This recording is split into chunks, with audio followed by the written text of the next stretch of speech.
저도 참 좋아하는 찬양인데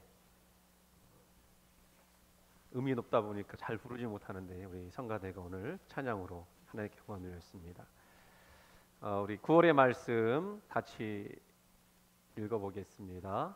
신명기 7장 13절 시작. 곧 너를 사랑하시고 복을 주사 너를 번성하게 하시되 내게 주리라고 내 조상들에게 맹세하신 땅에서 내 소생에게 은혜를 베푸시며. 아멘. 하나님이 우리에게 은혜를 베푸셔야 살 수 있음을 여러분 믿으시기 바랍니다. 네. 오늘 본문의 내용은 여러분이 너무나 잘 알고 있는 내용인데요. 우리 4절과 5절 같이 한번 읽어봤으면 좋겠습니다. 4절과 5절 시작. 내 안에 거하라 나도 너희 안에 거하리라. 가지가 포도나무에 붙어있지 아니하면 스스로 열매를 맺을 수 없음 같이 너희도 내 안에 있지 아니하면 그러하리라. 나는 포도나무요 너희는 가지라. 그가 내 안에 내가 그 안에 거하면 사람이 열매를 많이 맺나니 나를 떠나서는 너희가 아무것도 할 수 없음이라. 아멘. 할렐루야.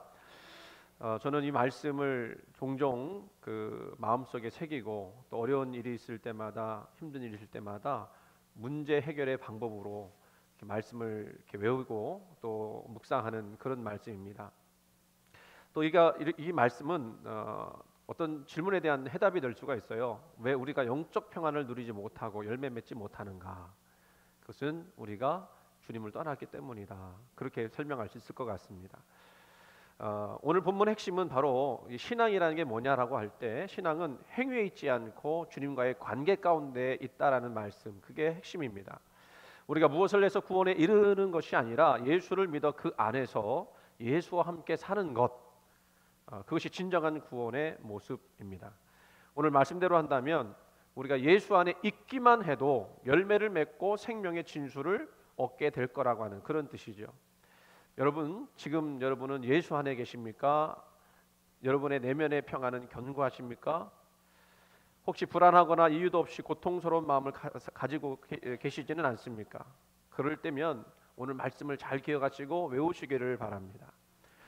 오늘은요, 이 본문과 연동해서 한 책을 소개하고자 합니다. 책 이름이 구한록이라고 하는 책이에요. 한문인데요.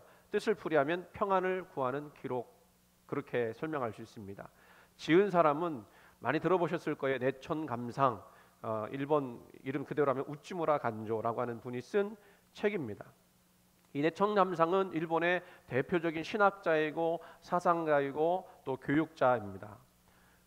이 내천감상은 일찍이 일제시대 때 일본에서 일본인인데도 불구하고 신사참배를 혼자서 거부하여 혹독하게 핍박을 받았고 직장에서 쫓겨나고 순환당했던 그런 정신적인 지도자였습니다. 이 책은 이 내천감상이 예수를 믿고 난 뒤에 갈등하면서 진정한 구원과 내적 평안은 어디서 오는지를 찾아가는 그 여정이 기록된 책이에요.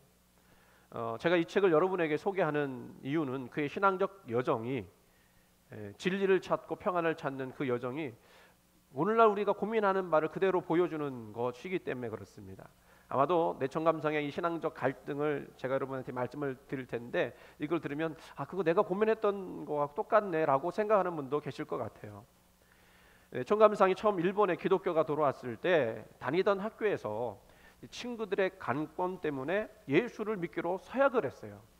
당시는요, 예수 믿기로 하면 이렇게 내가 예수 믿기로 서약합니다 하고 사인을 했던 모양이에요. 그렇게 처음 기독교를 접한 내초는요, 이 기독교를 알고 보니까 그 기독교의 고상한 교리와 깊은 도덕성에 감복하게 됩니다. 감탄하게 됩니다. 그리고 그 교리에 자신을 비춰보니까 자신은 너무나 불결하고 불완전한 것을 고백하게 돼요. 그래서 이렇게 다짐합니다. 나는 이제부터 이 성경의 교리대로 살기로 다짐하고 결심하고 완전해지자. 그리고 남을 흉보지 말고 정욕을 억제하고 게으름 피우지 말고 겸손하고 술과 담배를 멀리하고 극장 구경도 그만두자. 그리고 주의를 거룩하게 지키자라고 다짐을 했습니다. 그 다짐을 얼마나 강력하게 했는지 혼자서 다짐한 것으로 끝나지 않고 친구들을 모아놓고 자기 결심을 말했어요. 내가 이렇게 다짐했다. 너희들이 증인 되어다오. 그리고 하늘과 땅에 맹세를 했습니다. 그렇게 하니까 친구들이요 또 스승도요 모두 축하해 주었습니다. 내촌 감상 스스로도 나는 이렇게 철저히 거듭났다라는 생각을 가졌어요. 여러분, 다니엘과 같이 뜻을 정하여 믿음 생활하는 것은 매우 중요하지요. 각오했다가 또 넘어질지라도 또 각오하고 다짐한다는 것은 좋은 일입니다. 그렇게 성장하는 것입니다. 내촌 감상 역시 다짐 이후에 자기도 성장하는 것을 발견하게 돼요. 여기를 보세요. 하나, 둘, 셋. 성장을 해야 돼요. 다짐해야 돼요. 그 내촌 감상이 이렇게 다짐한 이후에 날마다 하나님이 가까이 하심을 느끼고 아침 저녁으로 기도를 길게 하고 열심히 성경을 읽으면서 말에 무게가 생겼습니다. 어제까지 떠버렸던 그 사람이 오늘 갑자기 심각한 사람이 되었고, 말에 눈물이 생기고, 말할 때는 성경을 인용하고 쉬지 않고 기도하고 찬송했습니다. 거룩의 삶을 살게 되었어요. 내촌 스스로도 내가 지금 이렇게 생활하는 거 보니까 나는 성경의 에녹과 같이 하나님과 동행하고 있다라고 그 단단히 믿게 되었습니다. 그런데요, 우리의 신앙과 믿음이라는 것이 단순히 다짐하고 결단하는 것으로만 완성된다면 얼마나 좋겠습니까? 인위적 성결은요, 오래가지 못해요. 우리말에도 있잖아요. 작심삼일. 내가 열심히 살겠다 다짐하고 고백하지만 내 안에 있는 죄성 때문에 그렇게 하지 못하는 거예요. 내촌 감상은 그걸 잘 몰랐던 모양입니다. 다짐했던 내용들이 어느 순간 물러지게 되었어요. 눈물을 흘리며 말하던 언행들이었지만 3개월을 버티지 못하고 옛날의 삶으로 돌아가 버렸습니다. 지난주에 말씀을 나누면서 제목을 경계인이라고 했잖아요. 우리는 경계에 서 있습니다. 우리가 의인이 되든지 죄인이 되든지 하는 것은 종이 한 장 차이밖에 없다, 그런 말씀이에요. 그래서 우리는 연약하다는 것을 늘 인정하면서 하나님께 도움을 구해야 하는 인생이어야 합니다. 내촌도 그 자신의 삶을 이렇게 보면서 갈등하기 시작했습니다. 그때부터 갈등하기 시작했어요. 아마도 여러분 중에 신앙생활하면서 이 변하지 않는 자신의 모습 때문에 갈등하는 분들 계실 겁니다. 하나님을 알면 알수록, 예배 드리러 나오면 나올수록 자신의 죄가 자꾸 드러나요. 목사님은 설교 가운데 자꾸 죄를 얘기하네요. 그러니까 내가 굉장히 큰 죄인 된 것 같아서 이 죄를 어떻게 다뤄야 될지 고민하기 시작합니다. 그러면서 내촌 감상이요, 이 문제 때문에 자신 안의 평안이 완전히 깨어지고 고통 가운데 머물게 돼요. 그 신앙적 갈등이 여기서부터 시작이 되는 거예요. 그러한 깨어진 마음이 위로를 받고 싶었지만 어디서도 그 위로를 찾을 수가 없습니다. 그리고 영적 갈증은 더 깊어져 갔습니다. 자신의 죄의 문제, 평안의 문제, 영적 갈등의 문제를 어디서 어떻게 해결해야 될까 의문에 쌓이기 시작해요. 놀라운 것은요, 우리가 본받을 부분이기도 한데요, 이 내촌은요, 자신의 이 갈등 문제, 이 죄의 문제를 해결하고 싶었는데 이거를 그냥 마음속으로만 생각하지 않고 어떻게 하면 이 문제를 해결할 수 있을까? 그 방법을 찾아 나섰다는 거예요. 그래서 오늘 이 구한록이라는 책을 여러분에게 소개하는 거예요. 이분이 어떻게 그 진리를 찾아 나갔는지, 어떻게 평안을 다시 회복했는지, 그 과정을 우리 같이 살펴보면서 우리가 하지 못했던 그것을 이분이 먼저 해봤으니 우리가 그 진리 가운데 나갔으면 좋겠다는 생각 같습니다. 먼저 이 내촌은요, 이렇게 하면 되겠다 생각을 했어요. 어떻게 했느냐면 이론과 이성, 그러니까 한마디로 말하면 학문 연구에 몰두하면 자신이 죄의 고통으로부터 벗어날 수 있을 것 같다 생각을 했어요. 실제로 연구에 몰두했더니요, 죄가 잊어버리는 것 같고 고민이 사라져 버리는 것 같았습니다.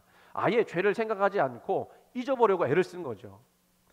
처음엔요, 학문이 준 기쁨이 있었습니다. 여러분 공부 열심히 해보신 분들 아시겠지만 공부하다 보면 그게 재미가 있어요.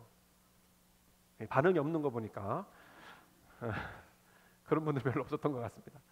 근데요, 하다 보니 이 학문도 온전하지 못함을 알게 되었어요. 오히려 학문하는 자들의 허무함을 알게 되었습니다.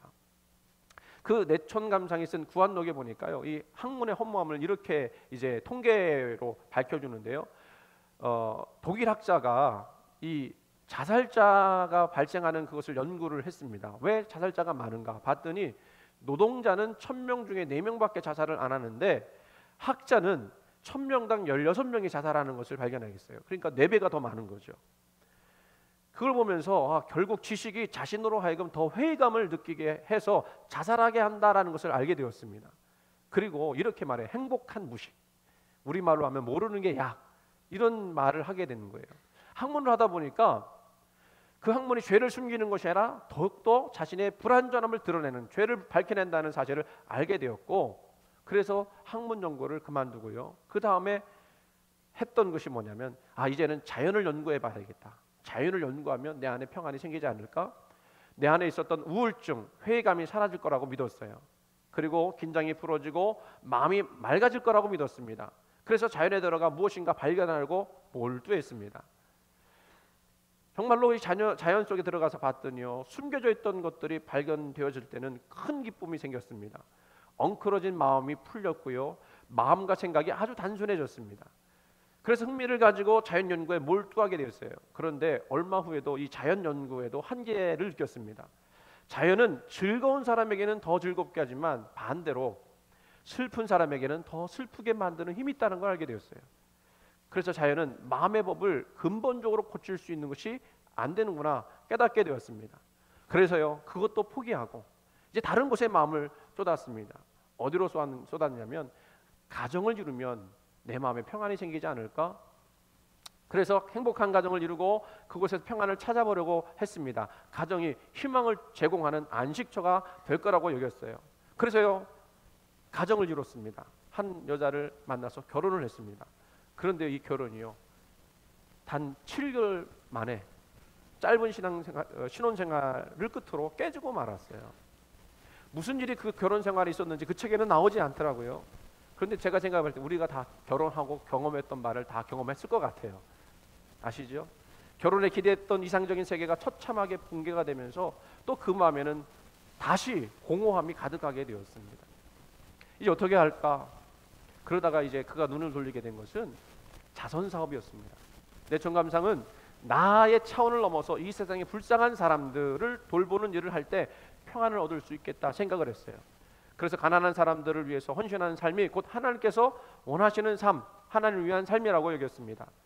마태복음 19장 21절 말씀 보니까, 나를 따르려거든 내 소유를 팔아 가난한 자에게 주라.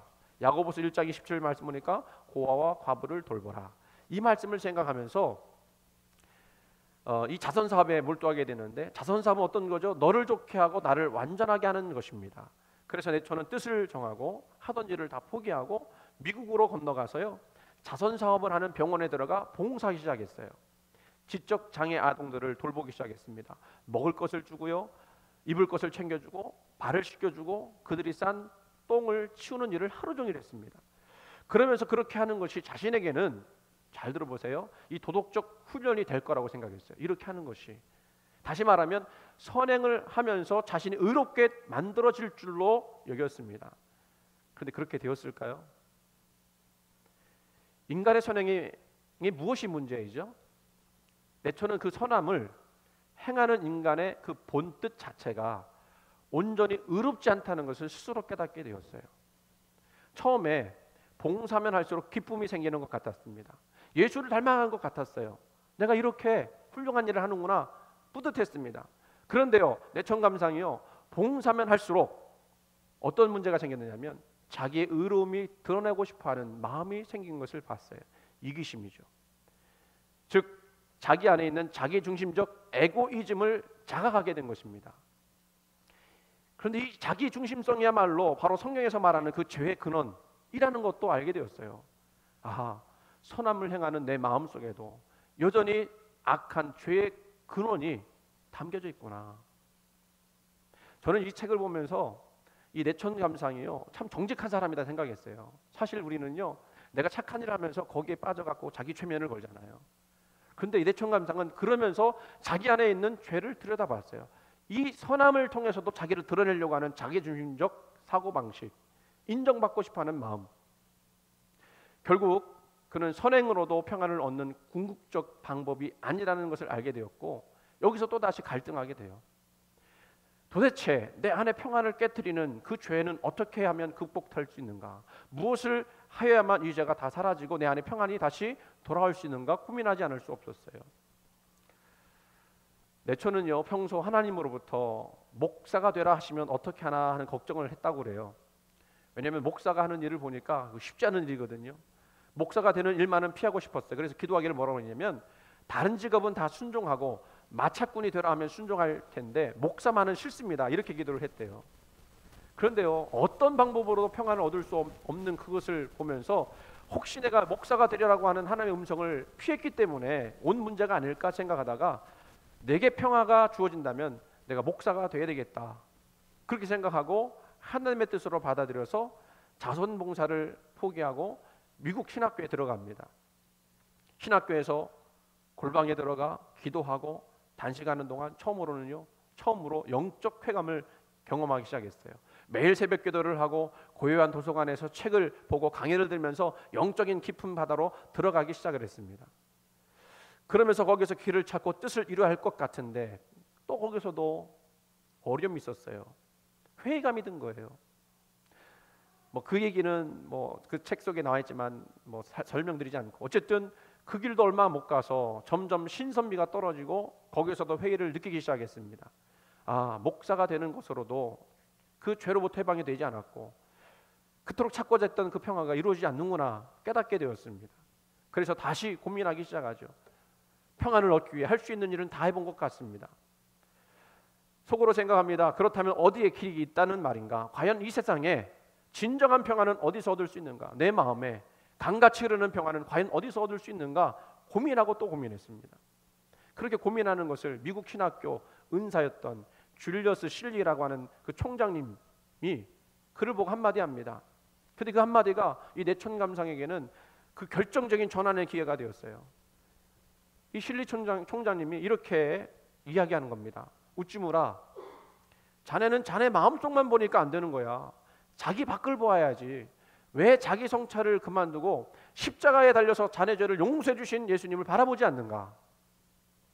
자네는 어린아이가 나무를 화분에 심어놓고 그 성장을 보려고 매일 그놈의 뿌리째 뽑아 보는 것과 같은 일을 하고 있네. 왜 하나님과 햇빛에 맡기고 안심하고 자네의 성장을 기다리지 않는가? 무슨 얘기죠? 무슨 얘기냐면 자기가 스스로 의로워지려고 하지 말고 나를 의롭게 하시는 하나님, 그 하나님을 바라보라, 그 얘기예요. 왜 스스로가 그걸 되는지 안 되는지, 성장하지 않는지 못하는지, 그것 때문에 그 평안을 이루지 못하느냐는 질문이었어요. 그 순간 내천감상이요, 이 한마디에 충고로 회신의 기반을 삼을 수 있었습니다. 그날 이 말을 듣고 그는 일기에 이렇게 기록했습니다. 내 생애에서 참으로 중요한 날이다. 그리스도의 속죄의 힘이 오늘처럼 명료히 계시된 적이 일찍이 없었다. 하나님의 아들이 십자가에 못 박혀 죽으신 일 안에 지금까지 나의 마음을 괴롭혔던 모든 난제가 해결되었다. 그리스도는 나의 모든 부채를 지불해 주시고 나를 타락 이전에 최초의 깨끗함과 결백함으로 되돌려 주셨다. 이제 나는 하나님의 자녀이고 나의 의무는 예수를 믿는 것이다. 그러면서 이렇게 고백해요. 예수를 믿지 않을 수 없어서 믿는다. 내천감상은요, 마침내 사람은 믿음으로만 의로워질 수 있다. 그리고 오직 십자가에서 고난당하신 예수님에게서만 참 평안을 얻을 수 있다라고 하는 깨달음을 갖게 되었어요. 그리고 이 내천이요, 무릎을 꿇고 기도합니다. 나를 용서하소서. 나는 당신에게 드릴 단 하나의 선행도 없습니다. 오직 나는 지금 피곤해 지친 몸과 정신과 깨어진 마음뿐입니다. 라고 고백을 해요. 근데요, 이런 기도를 했더니요, 그건 이제 내려주세요. 그때 온몸에 전율이 느껴지면서 위로부터 은혜가 임하더니 곧 음성이 들려왔습니다. 뭐라고 하나님께서 말씀하시냐면, 너의 기도가 받아들여졌느니라. 이제 너의 낡은 옷을 벗어버리고 내가 너를 위하여 준비한 의의 옷을 입어라. 그 음성 듣고 내천이 이렇게 대답을 합니다. 주여, 당신의 종이 여기 있나이다. 당신의 뜻대로 하소서. 그 기도의 순간 하나님의 의가요, 그 그리스도에게서 자신에게로 흘러들어오는 것을 느끼게 되었답니다. 인위적으로 만든 의가 아니라 하나님이 부여해 주신 그 의가 자기에게 덮여졌다는 거예요.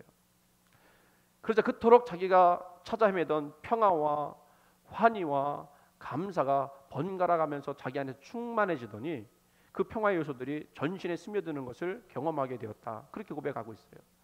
그러면서 내천이 마지막으로 고백하기를, 신앙의 근원은 조건도 아니고 방법이 아니고 수단이 아니고 그것은 오직 예수 그리스도다라고 결론 내렸어요. 예수만이 생명의 근원되었다는 것을 깨닫게 된 것입니다. 정리를 하면 내천감상은 스스로 거룩하게 되는 길을 찾기 위해서 인위적인 노력들을 다했습니다. 그러다 보니까 그 안에 있었던 평화가 다 깨진 거죠. 자기로는 안 되니까. 결국 그가 깨달았던 것은 우리 인간의 행위로서는 구원을 얻을 수 없다는 것입니다. 아무리 내가 내 마음에 스스로 평안을 찾고 그 구원을 이루려고 노력하는 것조차도 내가 하는 것이기 때문에 안 된다는 거예요. 심지어는 선행조차도 선행하는 그 마음속 그 본심에는 나를 드러내고자 하는 이기신 그것이 있다라는 것을 보면서 선행도 죄구나 라는 것을 깨닫게 되었고, 결국 구원은 내가 아닌 예수님이 이루신 것을, 그 십자가의 의의를 믿는 것임을 깨닫게 되었고, 그것을 받아들이는 순간, 그것을 믿는 순간 하나님이 하늘로부터 주시는 놀라운 의, 평안과 기쁨이 자기 안에 스며드는 것을 경험하게 되었습니다. 저와 여러분이 그런 경험하기를 원합니다. 이렇게 용서하시는 예수님을 이 내천감상이요, 그전에는 문자로만 만났지만 이제는 인격적으로 만나게 되자 그에게 그전에 허무하게 느꼈던 모든 것들이 기쁨이 되기 시작했습니다. 학문도 허무했다고 생각했는데 예수 안에서 학문도요 무한한 기쁨이 되었습니다. 그리고 선행 자체가 자기 의를 드러내는 것이었지만 이제 예수 안에서 선행을 하다 보니까 이게 의무가 아닌 기쁨이 되었어요. 자기를 드러내는 것이 아니라 예수님께서 받은 그 사랑을 나눠주는 것이 되었습니다. 자신을 위해 희생하신 예수님 때문에 자신을 온전히 드렸더니 그 어떤 것도 아까운 것이 없었어요. 더욱 열심히 살게 되었고요, 은혜가 충만하게 되었습니다. 무한한 평안이 그에게 임하게 된 것입니다. 말씀을 정리하면 이렇습니다. 여러분, 우리가 받은 구원은 내가 무엇을 했기 때문에 이루어진 것이 아닙니다. 그것을 의지하면 안 됩니다. 구원 또 평안은 예수님이 이루신 그 구원의 길을 믿어야만 그 안에 머무르는 것입니다. 예수님의 십자가로 인해서 내 죄가 다 소멸되었음을 확인하고 믿으면 이제 그 십자가를 믿는 것 말고는 내가 할 일은 없어요. 이제 주님이 다 이루신 것을 내가 누리기만 하면 되는 것입니다. 오늘 말씀처럼 예수 안에 있으면 생명을 얻지만 예수 안에 없으면, 예수 안에서 떠나가면 우리는 아무것도 할 수 없습니다. 그분은 우리를 위해 십자가에 죽으셨음을 믿으면 살 것입니다. 있는 모습 그대로 받아주시는 주님 안에서 우리 내천 감삼처럼 평안을 얻고 새롭게 시작하는 저와 여러분 되어지기를 주님의 이름으로 축원을 드립니다. 기도합니다. 하나님, 오늘 우리가 예수를 믿으면서 혹시 내 안에 평안이 깨지고 또 주님에 대한 구원의 확신 잃어버리고 사는 분들은 없습니까? 하나님, 내가 모든 것을 이루려 하기보다는 주님이 이루신 그 놀라운 구원의 길을 우리가 따라갈 수 있도록 인도해 주시고, 하늘로부터 부어진 그 의가 나의 깨끗한 옷이 되어서 나로 하여금 기쁨과 즐거움 가운데 사는 그런 귀한 신자가 되게 해 주시옵소서. 감사드리며 사랑 많으신 예수님 이름으로 기도드리옵나이다. 아멘.